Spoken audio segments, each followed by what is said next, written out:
Bonjour et bienvenue pour une nouvelle vidéo sur ma chaîne YouTube. Alors aujourd'hui nous parlons couture. Donc pour aujourd'hui, eh bien en fait je vais vous parler du manteau opium de Direndou. Voilà, donc je l'ai fait. Et donc du coup je vais vous montrer tout ça en images. Alors pour qu'on soit bien clair sur la question, cette vidéo n'a pas pour but d'être un tuto ou de vous aider pour votre couture de opium parce que je pense pas que il vous aidera. Mais il est là pour vous encourager à le faire, que si vous osez pas trop, et ben oui vous pouvez le faire. Alors bien sûr, les grandes débutantes, non, ce n'est pas encore pour vous, mais par contre, si vous vous débrouillez un petit peu en couture, que vous aimez bien vous mettre des challenges, que voilà, vous avez envie de sortir de votre zone de confort, eh bien je vous invite à faire un manteau opium, c'est tout à fait à votre portée.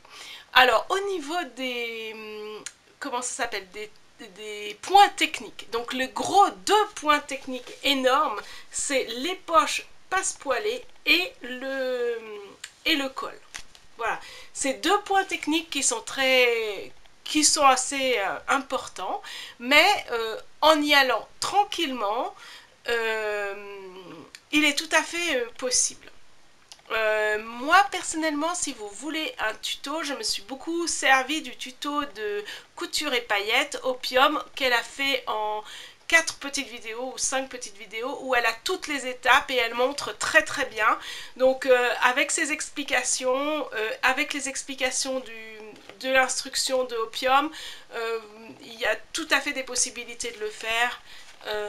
C'est possible. Après, la deuxième chose aussi, le point technique un petit peu mais inhérent au patron, c'est l'épaisseur, puisqu'évidemment on va travailler sur un drap de laine donc assez épais, et donc du coup les épaisseurs, et puis il y a beaucoup de volume de tissu, voilà, ça peut, c'est un peu des fois embêtant, mais voilà, en y allant tranquillement, c'est à votre portée. Voilà, et ben je vous montre le mien en image.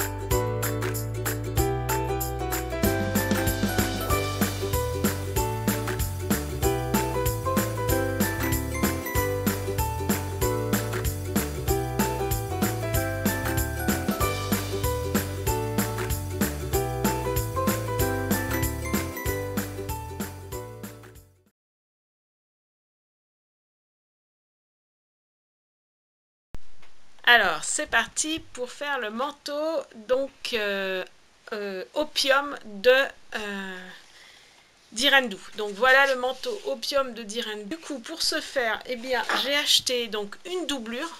Donc c'est une viscose, hein, bleu foncé, parce que je suis dans des bleus. Et j'ai acheté un tissu spécial pour manteau. Donc voilà, comme il y en a 3 mètres, ça fait beaucoup. Donc voilà, vous voyez, il est doublé. Donc du coup, j'ai noté les références, je vous les donne. Donc en fait, moi j'utilise un tissu pour manteau laine viscose. Donc dedans il y a 50% de polyester, 40% de laine, 20% non, 10% de viscose, excusez-moi. Et il pèse à peu près 500 grammes par mètre carré. Donc je devrais avoir chaud pour l'hiver avec ça. Donc, et ben voilà, je vais aller couper tout ça pour pouvoir le monter.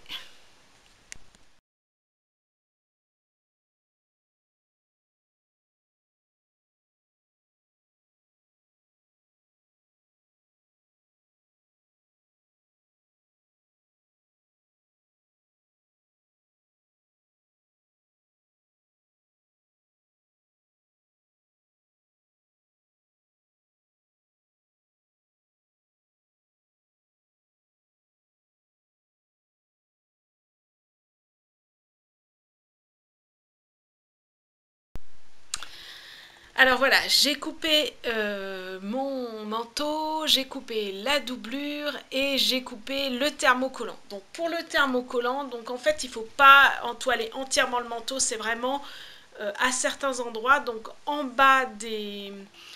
Donc en bas, je vous montre sur le dessin parce que les pièces sont très très grandes. Donc en fait c'est en bas du devant et du dos sur la parmenture du devant avec le petit triangle là, plus la parmenture qui est là. Ensuite, c'est le col du manteau, là, le col du manteau entièrement et le bas des manches. Donc en fait, il y a deux manches, endroit, envers, enfin dos devant plutôt, et pareil pour le manteau, en devant, dos. Voilà, et les poches. Les poches, on a 8 triangles comme ça, et il faut en entoiler 4. Donc quand vous coupez l'entoilage comme ça, puis après il faut le faire comme ça, il faut bien le mettre sur l'envers du tissu. Donc en fait, comme on va le couper en une pièce, il faut bien couper une pièce comme ça et l'autre pièce dans l'autre sens pour éviter de se retrouver avec deux fois la même pièce alors qu'on a des symétries en fait, pour avoir bien la symétrie. Ensuite, voilà, donc ça c'est ce que j'ai fait. Donc voilà, le bas des manches comme ça. Ah non, ça c'est le bas. Ah oui, ce que je voulais vous montrer, c'est que maintenant que j'ai plus du tout les devants, dos, les patrons, en fait, moi, ma petite astuce pour savoir si c'est un dos ou un devant, en fait, je mets des pinces comme ça. Je mets une croix, comme ça, avec les épingles, avec deux épingles, et ça, je sais que c'est mon dos. En fait, ça sera mon dos de mon manteau. Et pareil pour les manches, j'ai bien mis les petites épingles comme ça pour savoir que si c'était le dos ou le devant. Et voilà, et en fait je vais m'attaquer aux poches puisqu'ils disent de commencer par là.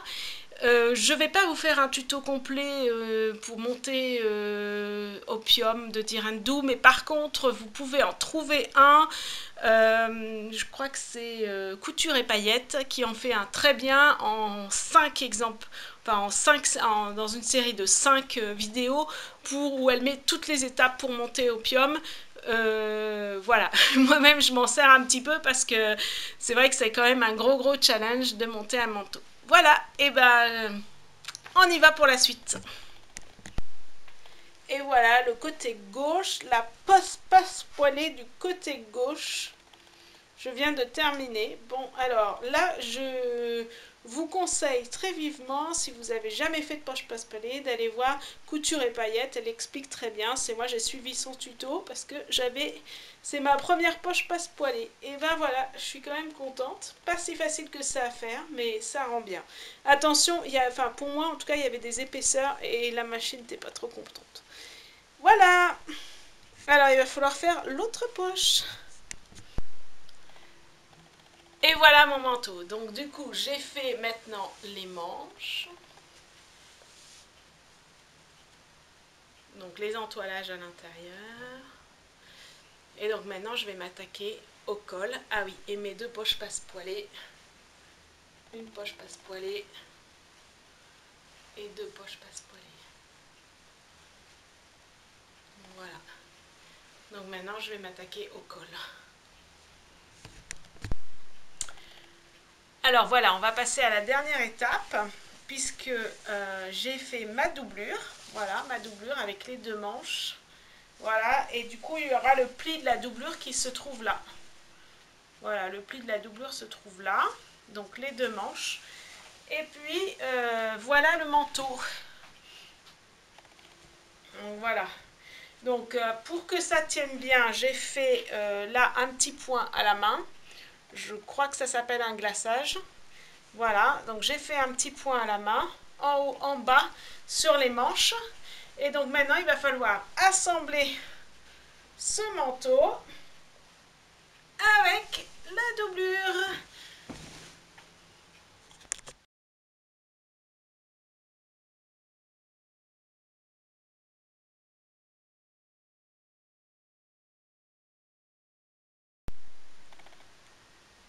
Et ben voilà, alors j'espère que cette vidéo vous aura permis de démarrer votre manteau opium. Et oui, l'hiver arrive, il faut bien être au chaud pour l'hiver. Alors, je voulais profiter de cette vidéo à la fin pour vous donner quelques informations. Ça vous permettra d'un petit peu voir un petit peu. Donc, pour ma part, ça reste pour ma part. Donc au niveau du coût, donc j'avais acheté un tissu pour manteau en laine viscose à 27 francs le mètre. Il en faut 3 mètres, ça nous fait 81 francs. Plus une doublure, donc 2 mètres de doublure à 9 francs 50, ça me faisait 19 francs. Du coup, moi, ma matière première, ça a été 100 francs pour le manteau, plus il fallait 2 boutonnières, enfin 2 boutons pression, un peu de fil. On peut dire qu'en fait, j'en ai eu pour à peu près 120 francs. On est sur des francs puisque j'ai acheté toutes mes matières premières en Suisse. Voilà. Après, au niveau des heures de travail, alors j'ai pas compté exactement, je sais que j'ai mis au moins 5 week-ends à le faire, en sachant que je couds quasiment que le week-end, et je couds, je sais pas moi, c'était 2 heures à droite, 2 heures à gauche, 2 heures à droite, 2 heures à gauche. Donc voilà, donc il m'a fallu quand même 5 week-ends. J'ai dû défaire la doublure, enfin pas la doublure, le col, puisque je m'étais trompée en le faisant. Donc voilà, ça m'a rallongé mon travail puisque j'avais fait 3 étapes et j'ai dû défaire 3 étapes. Étant donné que je me suis trompée sur la 3e. Enfin non, je m'étais trompée sur les toutes. Donc voilà. Donc voilà, avec un peu de patience, c'est pour ça que je disais au début de cette vidéo, avec un peu de patience, on y arrive, de la persévérance aussi, et puis vraiment en y allant tranquillement, on peut y arriver. Voilà, et ben en tout cas, je vous souhaite une belle journée, et puis je vous dis à très vite pour de nouvelles vidéos.